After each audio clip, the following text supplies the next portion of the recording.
नमस्कार प्यारे दोस्तों। स्टे घोस्टली पर आप सभी का स्वागत है। आज की कहानी बहुत ही विचित्र है। इसे सुनने के बाद आपको लगेगा कि आपको भी शायद कहीं घर लेने से पहले उस जगह के बारे में पता कर लेना चाहिए, क्योंकि कभी कभार घर नहीं, उसके आस पड़ोस में रहने वाले लोग अजीब होते हैं। स्वास्तिक विहार एक्सटेंशन शहर के कोलाहल से दूर बसी एक शांत सोसाइटी थी। वो एक आम रिहायशी इलाका था जहां अलग अलग राज्यों और संस्कृतियों से लोग आकर रहते थे।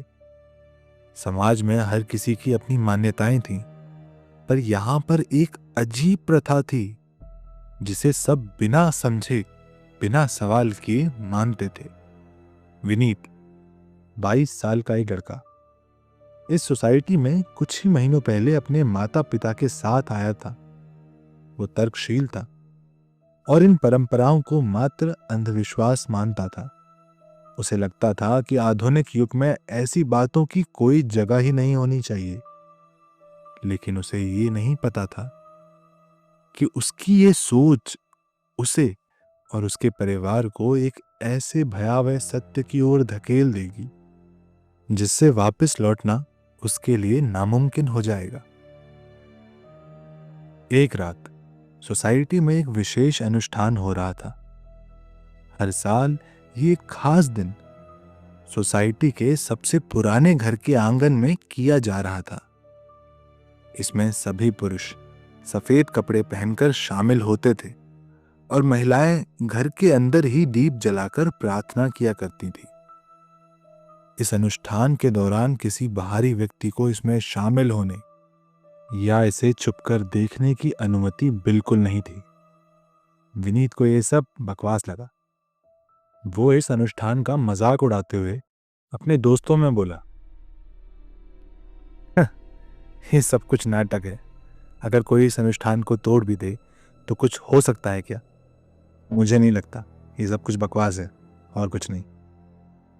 उस रात जब ये अनुष्ठान हो रहा था, वो चोरी छुपे इस अनुष्ठान को देखने चला गया। उसने देखा कि आंगन में धीमे स्वर में मंत्रोच्चारण हो रहा था। 7 बूढ़े लोग जमीन पर बैठे थे और उनके सामने एक काली पत्थर की मूर्ति रखी थी जिसके चारों ओर लाल कपड़ा लपेटा हुआ था। मूर्ति के सामने दीप जल रहे थे और वातावरण में एक अजीब सा बोझलपन था। ये सब देखकर विनीत को हंसी आ गई। ये क्या तमाशा लगा रखा है, उसने अपने ही मन में सोचा। तभी एक बूढ़ी औरत जो दूर से ये सभी कुछ देख रही थी उसके पास आई और धीरे से बुदबुदाई, सभी लोगों के जिंदा रहने के लिए ऐसा करना जरूरी है। इस अनुष्ठान के पास मत जाना। लेकिन विनीत को मजाक सूझा। उसने फौरन आगे बढ़कर वो कपड़ा खींच दिया और मूर्ति को छू लिया। उसके कपड़ा खींचते ही कमरे में हल्की सी सरसराहट हुई, मानो किसी ने राहत की सांस ली हो। विनीत उन सभी लोगों को देखकर मुस्कुरा रहा था और हंसते हुए वहां से निकल गया। सब भौचक्के होकर उसे ही देख रहे थे। कोई हलचल नहीं थी, कोई झटका नहीं लगा, बस एक अजीब सा सन्नाटा समा गया। अगले दिन धीरे धीरे बदलाव होने लगे। शुरुआत में मामूली सी बातें थी जिन पर किसी का ध्यान नहीं गया। पहली रात विनीत की मां को लगा कि कोई उनके कमरे के बाहर दबे पांव चल रहा है। जब उन्होंने दरवाजा खोला तो बाहर कुछ भी नहीं था, लेकिन फर्श पर हल्की नमी थी, जैसे किसी ने गीले पैरों से वहां कदम रखा हो। विनीत के पिता को ऑफिस से लौटते वक्त उन्हें लगा कोई उनका पीछा कर रहा है।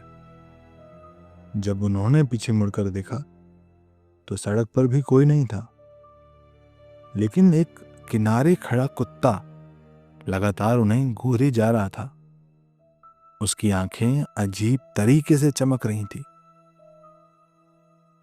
घर में लगे शीशे अब अपने आप ही अजीब परछाइयां दिखाने लगे थे। लेकिन जब कोई पास जाकर देखता तो वहां कुछ भी नजर नहीं आता। हर रात 3 बजे बेल बजती। दरवाजा खोलने पर बाहर कोई नहीं होता, लेकिन गेट के सामने रखे पानी के बर्तन में लहरें उठ रही होती, जैसे अभी अभी किसी ने इसमें हाथ डुबोया हो। विनीत इन घटनाओं को हल्के में ले रहा था, लेकिन जब उसकी छोटी बहन नेहा अचानक बीमार पड़ गई और डॉक्टर उसकी बीमारी पकड़ नहीं पाए, तब सबको चिंता होने लगी। एक रात विनीत को प्यास लगी। वो किचन में गया, पानी पिया और जैसे ही पलटा उसे लगा कोई उसे देख रहा है। उसने शीशे में देखा तो अपने ही चेहरे के पीछे किसी और की धुंधली परछाई उसे नजर आई। वो झटके से मुड़ा, लेकिन वहां कोई नहीं था। तभी दरवाजे पर धीमे से किसी की दस्तक हुई। उसने दरवाजा खोला। बाहर कोई भी नहीं था, लेकिन जमीन पर यह क्या था? जमीन पर वही लाल कपड़ा पड़ा हुआ था जो उसने मूर्ति से हटाया था। जब उसे लगा कि अब तो जरूर कोई गड़बड़ है, तब उसने सोसाइटी के कुछ लोगों से इसके बारे में बात की। सबसे पहले उसी बूढ़ी औरत से विनीत ने पूछा, जिसे सभी लोग अजीब मानते थे। उस औरत ने विनीत से कहा, तूने जो कपड़ा उस मूर्ति से हटाया है वो साधारण नहीं था। वो इस जगह को बचा रहा था। अब इसके बाद तो अंजाम मुझे भी नहीं पता क्या होगा। तेरे साथ साथ हम सभी लोगों को इसे भुगतना पड़ेगा। इतना सुनकर विनीत अपने घर वापस आ गया। अगली रात पूरी सोसाइटी में अजीब घटनाएं होने लगी। विनीत जब सोसाइटी में बाहर निकला तो उसने देखा कि लोग अपनी अपनी बालकनी से बाहर झांक रहे थे, लेकिन उनकी आंखें बिल्कुल खोखली थी। विनीत दौड़कर अपने घर वापस पहुंचा और उसने देखा कि उसके माता पिता की आंखें भी बाकी लोगों की तरह खोखली हो गई हैं। वो बिना पलक झपकाए उसकी ओर देख रहे हैं। पूरे घर में फुसफुसाने की आवाजें शुरू हो गई हैं। डर के मारे वो बाहर भागा, लेकिन बाहर जो हो रहा था वो तो और भी डरावना था।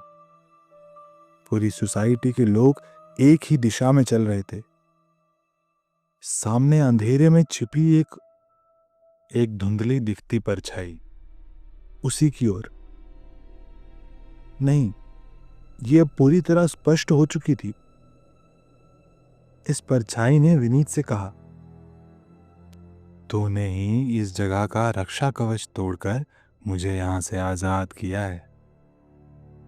विनीत के कानों में यह आवाज गूंजी। उसने पलटकर देखा तो पीछे वही बूढ़ी औरत खड़ी थी, लेकिन अब उसका चेहरा इंसानों जैसा नहीं था। सभी लोग उसकी ओर घूम गए और उसके बाद विनीत को कुछ समझ नहीं आया। उस औरत ने विनीत से कहा, तुझे क्या लगा कि मैं यहां इन सभी लोगों की मदद करने आई हूं? मुझे ही इन लोगों ने यहां जकड़ रखा था। वो तो भला हुआ तेरा जो मैं इस कैद से आजाद हुई। अब तू भी मेरे साथ मेरी दुनिया में चलेगा। और इसके बाद स्वास्तिक विहार एक्सटेंशन हमेशा के लिए चुप हो गया। क्या आपने भी कभी किसी बूढ़ी औरत को अपने घर के आसपास मंडराते हुए देखा है? अगर देखा है तो उसके आसपास जाने की भूल बिल्कुल ना करें।